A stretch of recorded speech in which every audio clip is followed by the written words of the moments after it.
Chapter 2, Desire, the starting point of all achievement, the first step toward riches. When Edwin C. Burns climbed down from the freight train in Orange, New Jersey, more than 30 years ago, he may have resembled a tramp, but his thoughts were those of a king. As he made his way from the railroad tracks to Thomas A. Edison's office, his mind was at work. He saw himself standing in Edison's presence. He heard himself asking Mr. Edison for an opportunity to carry out the one consuming obsession of his life, a burning desire to become the business associate of the great inventor. Burns' desire was not a hope, it was not a wish, it was a keen, pulsating desire which transcended everything else. It was definite. The desire was not new when he approached Edison. It has been Burns' dominating desire for a long time. In the beginning, when the desire first appeared in his mind, it may have been probably was only a wish, but it was no mere wish when he appeared before Edison with it. A few years later, Edwin C. Burns again stood before Edison in the same office where he first met the inventor. This time, his desire had been translated into reality. He was in business with Edison. The dominating dream of his life had become a reality. Today, people who know Burns envy him because of the break life yielded him. They see him in the days of his triumph without taking the trouble to investigate the cause of his success. Burns succeeded because he chose a definite goal, placed all his energy, all his willpower, all his effort, everything back of that goal. He did not become the partner of Edison the day he arrived. He was content to start in the most manual work, as long as it provided an opportunity to take even one step toward his cherished goal. 5 years passed before the chance he had been seeking made its appearance. During all those years, not one ray of hope, not one promise of attainment of his desire had been held out to him. To everyone except himself, he appeared only another cog in the Edison business wheel. But in his own mind, he was the partner of Edison every minute of the time, from the very day that he first went to work there. It is a remarkable illustration of the power of a definite desire. Burns won his goal because he wanted to be a business associate of Mr. Edison more than he wanted anything else. He created a plan by which to attain that purpose, but he burned all bridges behind him. He stood by his desire until it became the dominating obsession of his life and, finally, a fact. When he went to Orange, he did not say to himself, I will try to induce Edison to give me a job of some sort. He said, I'll see Edison and put him on notice that I have come to go into business with him. He did not say, I will work there for a few months and if I get no encouragement, I'll quit and get a job somewhere else. He did say, I'll start anywhere. I'll do anything Edison tells me to do. But before I am through, I will be his associate. He did not say, I will keep my eyes open for another opportunity in case I fail to get what I want in the Edison organization. He said, there is but one thing in this world that I am determined to have, and that is a business association with Thomas A. Edison. I will burn all bridges behind me and stake my entire future on my ability to get what I want. He left himself no possible way of retreat. He had to win or perish. Think and grow rich, that is all there is to the Burns story of success. A long while ago, a great warrior faced a situation which made it necessary for him to make a decision which ensured his success on the battlefield. He was about to send his armies against a powerful foe whose men outnumbered his own. He loaded his soldiers into boats, sailed to the enemy's country, unloaded soldiers and equipment, then gave the order to burn the ships that had carried them. Addressing his men before the first battle, he said, You see the boats going up in smoke. That means that we cannot leave these shores alive unless we win. We now have no choice. We win or we perish. They won. Every person who wins in any undertaking must be willing to burn his ships and cut all sources of retreat. Only by so doing can one be sure of maintaining that state of mind known as a burning desire to win, essential to success. The morning after the Great Chicago Fire, a group of merchants stood on State Street looking at the smoking remains of what had been their shores. They went into a conference to decide if they would try to rebuild or leave Chicago and start over in a more promising section of the country.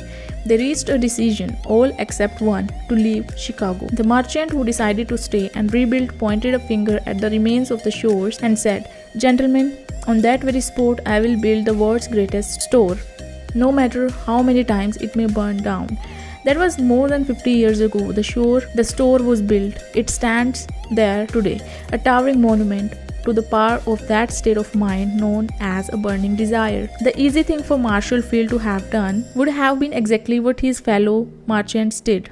When the going was hard and the future looked dismal, they pulled up and went there.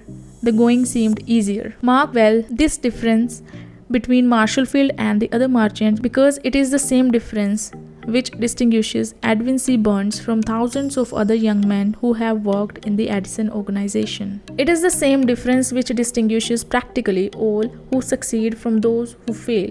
Every human being who reaches the age of understanding of the purpose of money, it is the same difference which distinguishes practically all who succeed from those who fail. Every human being who reaches the age of understanding of the purpose of money wishes for it. Wishing will not bring riches, but desiring riches with a state of mind that becomes an obsession, then planning definite ways and means to acquire riches, and backing those plans with persistence which does not recognize failure will bring riches. The method by which desire for riches can be transmuted into its financial equivalent consists of 6 definite practical steps. First, fix in your mind the exact amount of money you desire.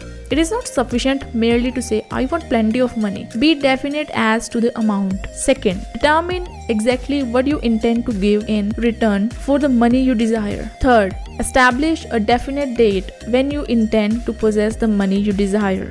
Fourth, create a definite plan for carrying out your desire and begin at once, whether you are ready or not, to put this plan into action. Fifth, write out a clear, concise statement of the amount of money you intend to acquire. Name the time limit for its acquisition. State what you intend to give in return for the money and describe clearly the plan through which you intend to accumulate it. 6. Read your written statement aloud twice daily, once just before retiring at night and once after arising in the morning.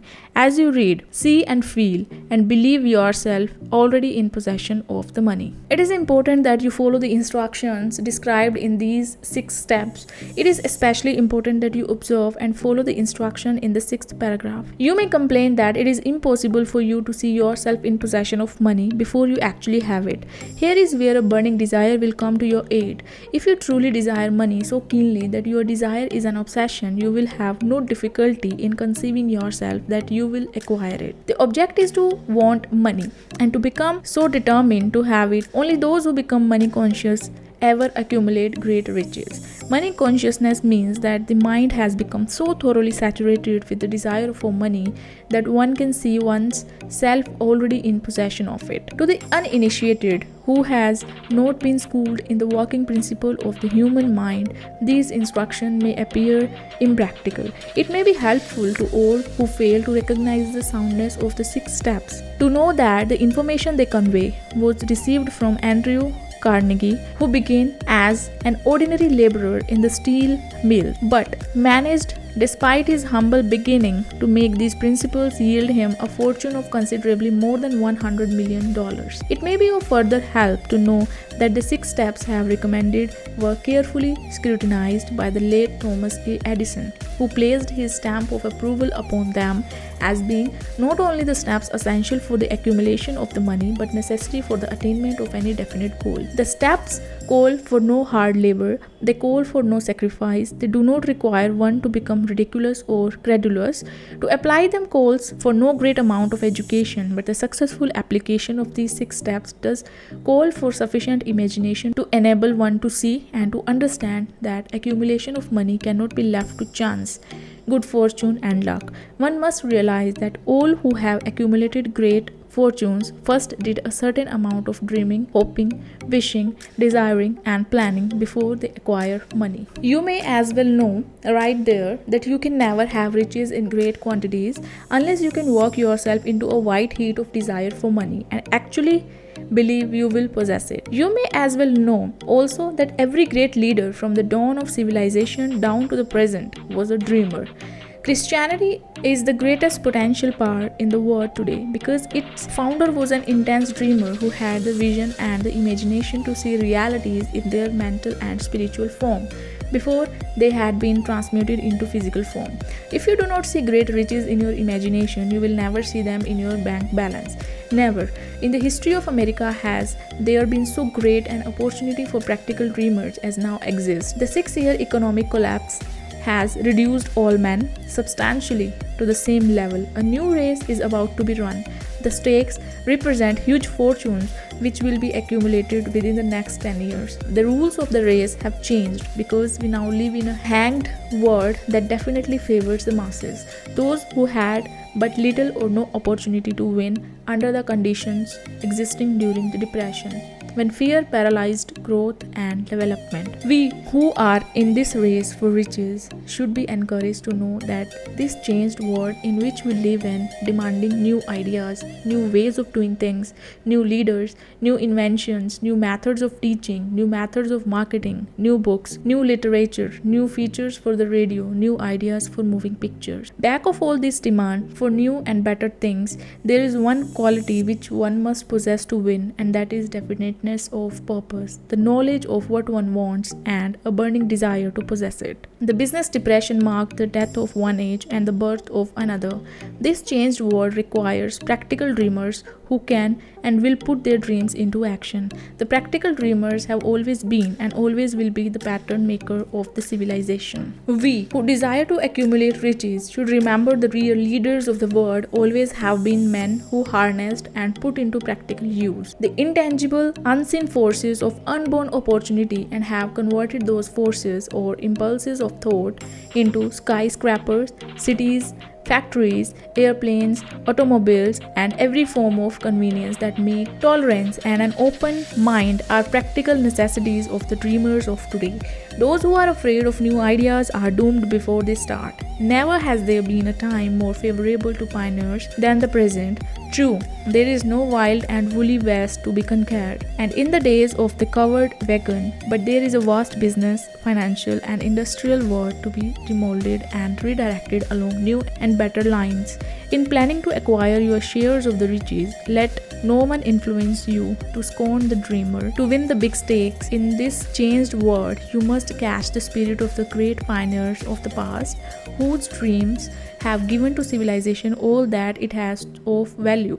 The spirit which serves as the lifeblood of our own country, your opportunity and mine to develop and market our talents. Let us not forget, Columbus dreamed of an unknown world, staked his life on the existence of such a world and discovered it. Copernicus, the great astronomer, dreamed of a multiplicity of worlds and revealed them. No one denounced him as impractical after he had triumphed. Instead, the world worshipped at his shrine, thus proving once more that success requires no apologies, failure permits no alibis. If the things you wish to do is right and you believe in it, go ahead and do it. Put your dream across and never mind what they say if you meet with temporary defeat. For they perhaps do not know that every failure brings with it the seed of an equivalent success. Henry Ford, poor and uneducated, dreamed of a horseless carriage, went to walk with what tools he possessed without waiting for opportunity to favor him, and now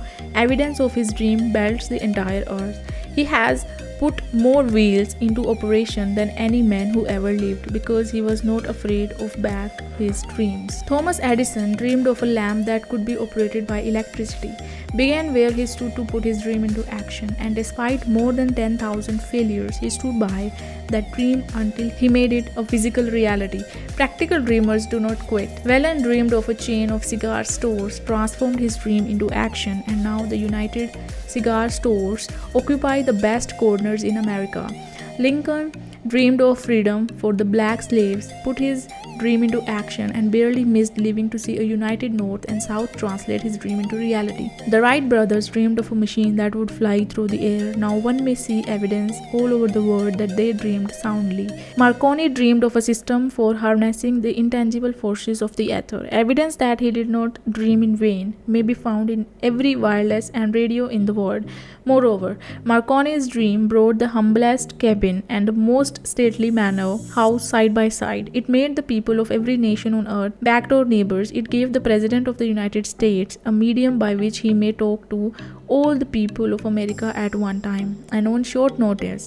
It may interest you to know that Marconi's friends had him taken into custody and examined in a psychopathic hospital when he announced he had discovered a principle through which he could send messages through the air without the aid of wires or other direct physical means of communication. The dreamers of today fare better. The world has become accustomed to new discoveries. Nay, it has shown a willingness to reward the dreamers who give the world a new idea. The greatest achievement was, at first and for a time, but a dream. The oak sleeps in the acorn, the bird waits in the egg, and in the highest vision of the soul, a waking angel stirs. Dreams are the seedlings of reality. Awake, arise, and assert yourself. You dreamers of the world, your star is now in the ascendancy. The word depression brought the opportunity you have been waiting for. It taught people humility, tolerance, and open-mindedness. The world is filled with an abundance of opportunity which the dreamers of the past never knew. A burning desire to be and to do is the starting point from which the dreamers must take off. Dreams are not born of indifference, laziness, or lack of ambition. The world no longer scoffs at the dreamers nor calls him impractical. If you think it does, take a trip to Tennessee and witness what a dreamer president has done in the way of harnessing and using the great water power of America. A score of years ago, such a dream would have seemed like madness. You have been disappointed, you have undergone defeat during the depression, you have felt the great heart within you crushed until it bled. Take courage, for these experiences have tempered the spiritual metal of which you are made. They are assets of incomparable value. Remember, too, that all who succeed in life get off to a bad start and pass through many heartbreaking struggles before they arrive.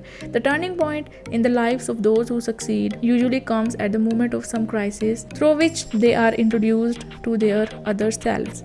John Bunyan wrote The Pilgrim's Progress, which is among the finest of all English literature, after he had been confined in prison and sorely punished because of his views on the subject of religion. O. Henry discovered the genius which slept within his brain after he had met with great misfortune and was confined in a prison cell in Columbus.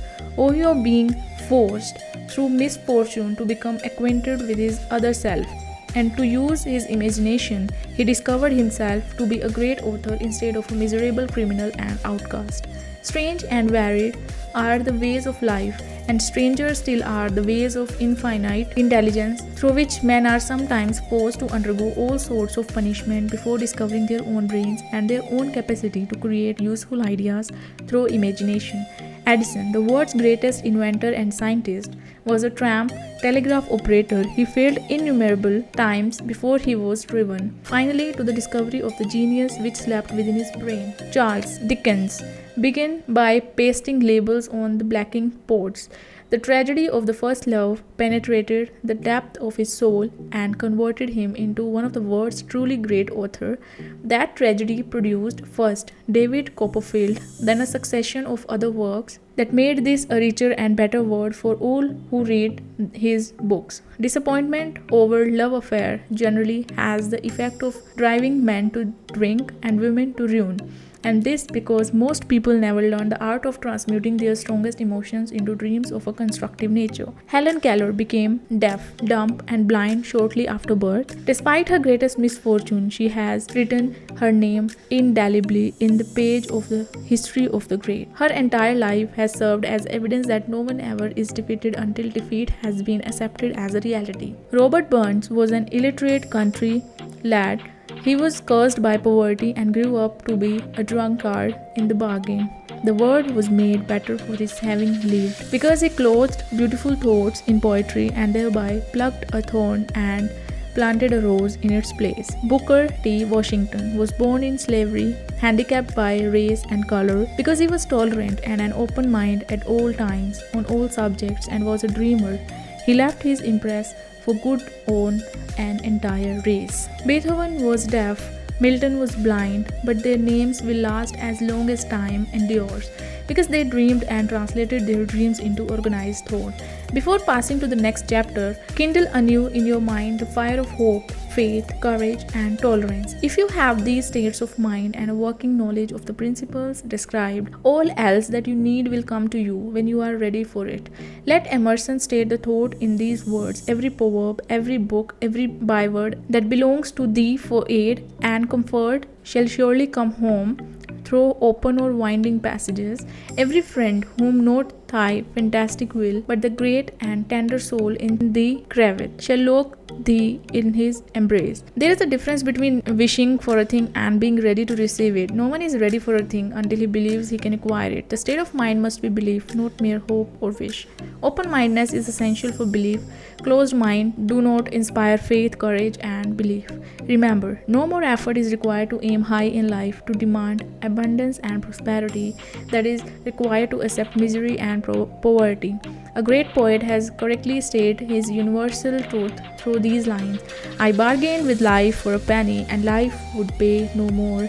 However, I begged that evening when I counted my scanty store.